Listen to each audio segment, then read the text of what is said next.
Warning, disclaimer, this is all preseason stuff. This is all before week 1 even kicked off.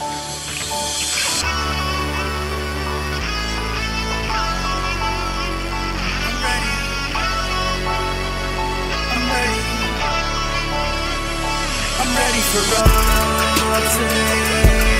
You are the pain. All the way. All the way. The fight to one for all. My life, the love, we're taking it all the way. All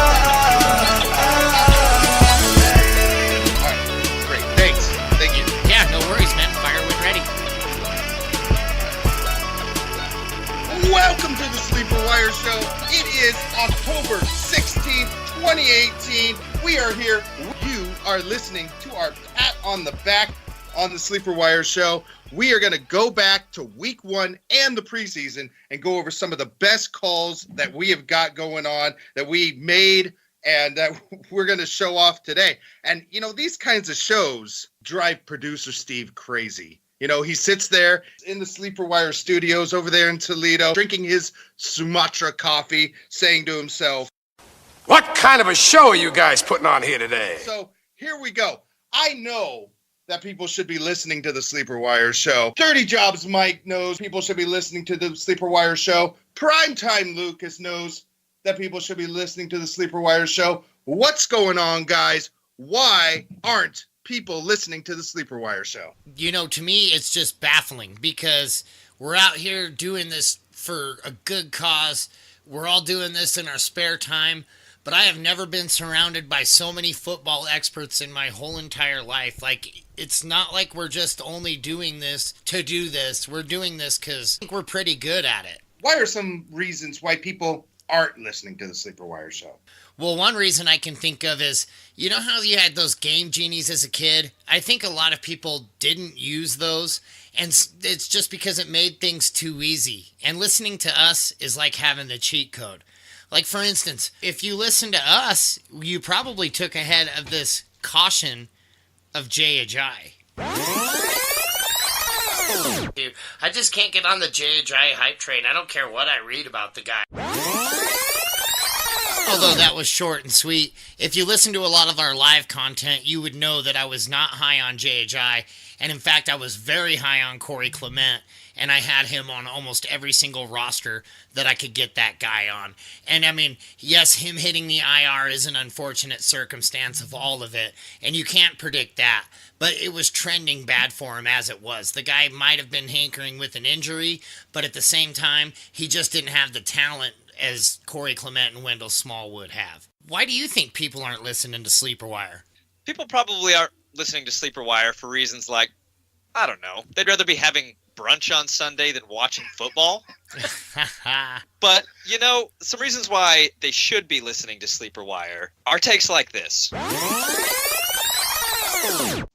I think that Emmanuel Sanders is going to end up as the number 1 wide receiver at the end of the year for the Broncos. Here's why. He was targeted on about 60 to 65% of his routes run in the preseason by Case Keenum, as opposed to Demaryius Thomas was targeted on like 15% of his routes run.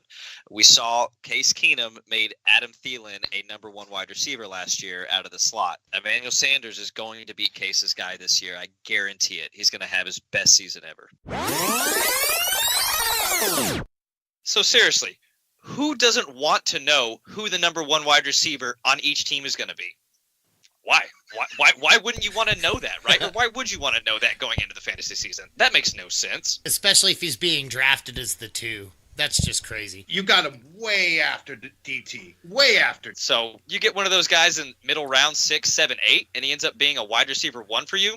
Huh. I wonder how you can figure out that kind of stuff. I don't know. Listen to Sleeperwire. And I mean, if you listen to us and you got Josh Gordon and around the value that you were getting him at, you know, I think you maybe weren't so happy at the beginning, but with the expectation of the rest of the season, I think he's going to actually have some pretty decent value return, and he's starting to get more and more involved every week.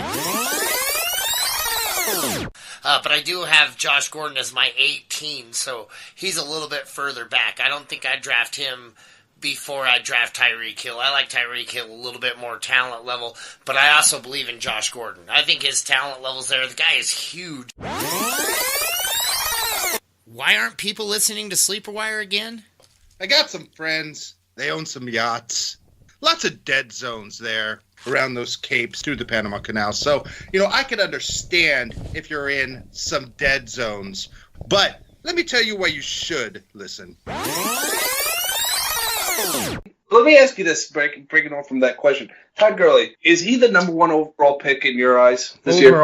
Overall, bar none, number one. I hear a lot of people saying other things, but I've done, 50 mock drafts in this offseason. And I would say 70% at least. Todd Gurley goes number one. Sleeperwire is telling you who the number one running back is for your number one pick. And so many people missed it. They were picking Zeke. They were picking Bell. People were picking Brown. People were picking Barkley. Now, all these guys are great. But let's be honest. Todd Gurley, number one, consistently every week, more than 20 points. So there you go. This is the reason why people should be listening to Sleeperwire, because we're telling you about this preseason. Why aren't people listening to Sleeperwire? I mean, you've got just all kinds of people out there too. They just don't talk about us to their league mates. And maybe this is your first time listening to us, and you have that one league mate that always shows up with a smile on his face, always prepared, always has that lineup set. I'll bet you he listens to Sleeperwire. It's because we give you fantastic takes on everything. Like even Carlos Hyde. I was trying to get that guy everywhere. Here it is. I'm going to be trying to get Carlos Hyde in almost every single league I can get this year. And I did, and I'm so happy right now because this guy is being a volume monster. Sure, Carlos Hyde is hanging out there. He's in the waiting, getting ready to get out there, but he just can't overtake this guy who's being so dominant. They can't sit a guy who's the hot hand right now. What's another reason why people aren't listening to us? Because so far it's starting to sound like you probably should. Well, if you were to ask me, I would probably just assume that people are sadists and they enjoy the mental and physical pain, the anguish that comes along with losing their league. Now, some more reasons why you probably should listen to Sleeperwire is so that you know to stay away from people like this. Let me just put it this way. I have 0 shares of Henry this year. Oh, yeah, same here. I was not going to take him at his third-round ADP. This was a little later in the offseason. Had gone through probably 6 of my 8 drafts at that point. 0 shares of Henry. I had been screaming at my microphone telling people not to touch Henry and continued not to take him for the rest of my drafts. Can't say that I'm upset about that right now. Do you have another reason why people probably aren't listening to Sleeperwire? Billy, I love you. I got cousins. They're locked up, and they don't have access to those cell phones that they hide in the lighting fixtures. And even if he did, I think it'd be real tough for her to possibly, get thrown in the holes. And I understand why you're not listening to Sleeperwire, Billy. I got nothing but love for you, cousin. There are some reasons why you should be listening to Sleeperwire. And that's to stay away from people like this. He will be a bust. And sure enough, he was a bust. Yeah, it's definitely feeling that way with Drake. I'm seeing Drake getting drafted way early. I've seen Drake get drafted before Mixon, and that's been surprising to me. Before McCaffrey. What are you doing? I may not be Prophet Hoos, man, but, I have an idea of what's going on. Don't do that. Stop doing that.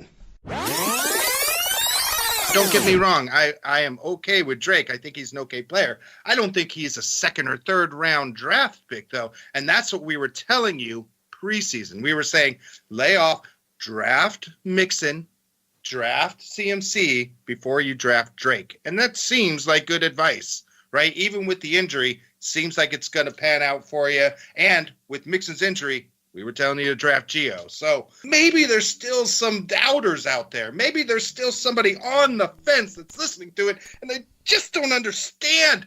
Get on board with Sleeperwire, guys. Get on board. Why aren't they listening to us? I've listened to a lot of other podcasts and other shows out there, and they're really funny, and they're really flashy. but they're just don't have much consistency in them. So I feel like maybe people just like that flash and glitter and the pop and the hey, and then just go home and set their lineup, and hopefully they're not listening to these guys and taking them seriously. I think some of them might be, because I have a lot of leagues where I'm about 4-2, 5-0, or 5-1, 6-0 in. I'm sure that they're starting the guys like that.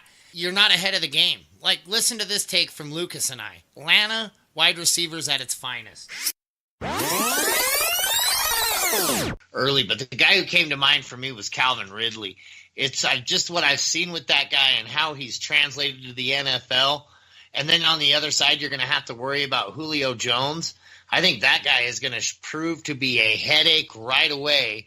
And so you're not going to be ready for this guy right out the gate. You're going to have to start game planning him in, because he's going to go off, I feel like, in the first week. That's fair. I like Calvin Ridley a lot as a talent. He reminds me quite a bit of Antonio Brown, if I can be frank, when I watch him run. Right. But the only thing about it is that people are forgetting that Mohamed Sanu is really, really good. Like, Mohamed Sanu is a really good wide receiver that nobody is talking about. And I mean, granted, those guys aren't grabbing all the targets like Julio Jones is, but these guys are your touchdown scorers, and they're getting you fantasy value week in and week out. And I mean, if you own either one of them, sure, it's a hit or miss week in, week out thing, but at the same time, if you're starting them at the right time, you're winning weeks. There's some pretty damning evidence now. I mean, it's stacking up quick.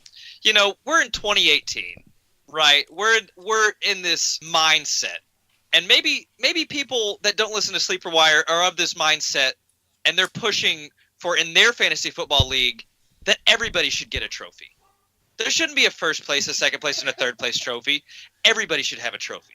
And maybe you're some kind of person that thinks, I sure hope that, I kind of hope that I lose this week, because I really don't want to upset Bob.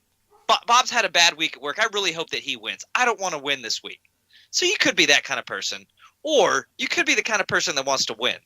And if you really want to win, then you would have listened to us, and we are the Sleeperwire show. Midway through the preseason, we have shots like this. All right, let's talk about a couple wide receivers before we move on to the next game. Corey Davis, is he startable? Not on my teams. I don't know any Corey Davis either. I don't love that offense. No, I'm not asking if you would start him if you had. Just, is he a startable player? I don't really give a shit about your personal teams.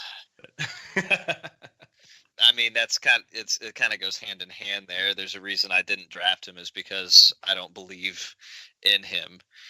He's a pretty decent talent, but I'm not a Mariota guy. So I'd be surprised if Corey Davis finishes any higher than wide receiver 20 this year, but I don't think he even finishes as a wide receiver 2. Is there any other reason you can think of that people aren't listening to Sleeperwire? Well, let's just go back to what you said a little bit earlier, man. Maybe there's some people who make you laugh, and you think to yourself, laughing is more important than winning. And if you're that type of person, that's fine. But let me tell you what type of people we are. We're the type of people that give you ridiculous hot takes that nobody else has. Hot takes like this. Mahomes is a freak. That arm is a cannon. And he is a gift. Yeah, gift from the football gods. I'm all on it, yeah. man. I am on that train. Uh-huh. I am with you. I think Mahomes throws deep balls to Tyreek the Freak, and they catch and they convert. And if you have those two as a tandem, man, you are in good spots every week. Here's the reality of the situation. We're giving you clip after clip after clip, time after time after time, saying this is why you should be listening to the Sleeperwire show. There is no reason for you not to. I just don't get it. It's blowing my mind. Why aren't people listening to the Sleeperwire show? Honestly, at this point, I'm just going to confess that I do not know, because I've heard enough now to say, man, I mean, if you would have just followed this advice, you'd have such solid teams. You would have just navigated your drafts like crazy. This is all preseason stuff. This is all before week 1 even kicked off. So these are all people you could have had on your lineup. I mean, some of these guys in the 16th, 17th round if you went that late. And this is just us 3. This doesn't count in The Prophet. This doesn't count in the Professor. This doesn't count in our new additions, George and Jason. Why aren't people listening to Sleeperwire at this point? We do it for charity, granted, and I think a lot of people maybe hopped on board, but we're also very, very good at this. I know that I seem to just pick on the backfield, but here's another call on Clement. I like Clement a lot, actually, to take over this backfield. I've seen J.J. try to prove himself in several situations, and every single one of these situations he seems to astoundingly fail in. So with that, I just feel like this will actually possibly be Clement's backfield. And that possibility has become a reality. If you watched the game this last weekend, he was definitely the dominant back of that backfield. And I think it'll continue to go that way. He is a beast. He was drafted to be the guy that he is right now. Are you sold yet? Why aren't people listening? That's a really, really good question. And we have 6 different divisions of our Pro-Am going. We have our pros in every single division. Most of them have winning records at this point, slaying the competition. But one of my favorite guys going into the season that people were worried about was Alvin Kamara. Why are you worried about Alvin Kamara? The guy gave you data points all season long last year, and I heard so many other analysts saying there was no way that he could repeat. He was going to fall off. We saw what Kamara was. As long as, Kamara's going to have a little bit of regression, but a few more touches this year. So I think Kamara finishes with around the same points, and he's someone who actually benefits from having a bruiser there to help wear down the defense because he is so fast that when the defense is a little tired and he's fully rested, you just see what happens when he breaks away these huge plays. So Kamara is actually someone that does better with someone to share a little bit of time with. So Kamara was deadly efficient last year, averaging around 16 touches a game. We don't need him to have 25 touches a game to be good. He's a smaller guy. We don't want him to break down and be injured. We want someone in there like Mark Ingram who's taking some of those shots, and then Alvin Kamara comes in fresh and rips off 40-yard plays over and over again. The guy has magical hands. He can catch almost anything. And he's one of the most elusive players. Alvin Kamara was a beast. We told you he was. We told you not to be worried. We told you that his points were still going to be up there amongst the elites. People should be listening. And they're slowly, they're learning about us. But if they take too long, they're going to lose this season. You're 1-5. You're 2-4. You don't have time to not be listening. You don't have time to listen to the other fancy shows right now and not listen to us. You need fantasy football advice. You need to know who to pick up this week. You should listen tomorrow because we're going to let you know. Adam, take us home. All right. Let me tell you what. You should definitely be listening to the Sleeperwire. This is just the 3 of us, and I am lucky enough to be on. You don't even hear my voice during the season. These guys allow me during the off season to play a few shows here and there because they know not many people are listening. I am 1-5 against Sleeperwire guys. If I am winning in your league and I'm 1-5 against them, you should definitely be listening to them, right? This just makes all the sense in the world. We're more than a dozen multi-time, multi-league, multi-year champions who got Patrick Mahomes, Emmanuel Sanders, Corey Davis, Alvin Kamara, Jay Ajayi, Corey Clement. We're getting all these calls right before kickoff. This means your drafts from round 10 to round 15 are all going to be ones if you'd have listened to us. You would have had ones on your entire roster. You would have won with playing your bench. Your bench would be outscoring people. Listen, you need to be listening to us, guys. You need to be listening to us. It's just flat out. We do this all for charity. We do this all for Rob. 100% of what we make goes to helping people with Lyme disease. So not only are you listening and you're winning, but everything that goes to us, you're listening to a show that gives back. You're not listening to 3 selfish guys in a studio collecting thousands of dollars of your money for answering questions. We do a live blitz on Sunday morning. We do a live mail sack on Wednesday evening. We have 5 shows a week. We're here all season long. And this is just the 3 of us. We have more than a dozen making calls like this. I could put each one of these guys on the mic and they could come up with a dozen calls that they made in the offseason that were right. We are right so much more than we are wrong. You need to listen to the Sleeper Wire. See, and I just got to reiterate one more time. It's just like I said, this is just our 3 takes. We've got the Prophet, the Professor, George, and Jason, and we're backed by the best producer in the game, Sleeperwire Steve. I mean, this guy is probably sitting at 5-1, 6-0 in some of your leagues. This guy is a fantasy stud. Listen to us. It's for your own good. It's for your own fantasy benefit. All right, guys. Well, this is a short but sweet episode. We wanted to tell you why you should be listening. This is why. Thank you so much for listening to this episode. Thank you so much for being a part of the Sleeper Wire. Thanks so much for now being a subscriber, giving us some 5-star reviews, listening to all of our shows, all of our guys. Don't forget that we have Dynasty Wire, Break from the Grind, It's a Vibe. You can follow Sleeper Wire on the Sleeper Wire Show on Twitter. You can find us on Facebook. You can find Professor Chris. You can find Prophet Hoos. You can find Producer Steve. You can find Dirty Jobs Mike. You can find Primetime Lucas. You can find Showtime George. You can even find Jason on Fantasy Life, Sleeper App, all over. But no matter what you do, what's one thing that everybody should be doing, guys? Listening to the Sleeper Wire Show weekly, calling in and winning your leagues. Right. Warning, disclaimer, you might lose all your fantasy friends because of the dominance you will prevail. Your friends may not talk to you for half of the year. Right. I've made that sacrifice. Maybe you should too. Lose friends, listen to the Sleeper Wire Show. Exactly. We'll be your new friends. All right, guys. Thanks a lot. I really appreciate you being on the show with me, man. This was fun. Thanks, guys. Talk to you later. See ya.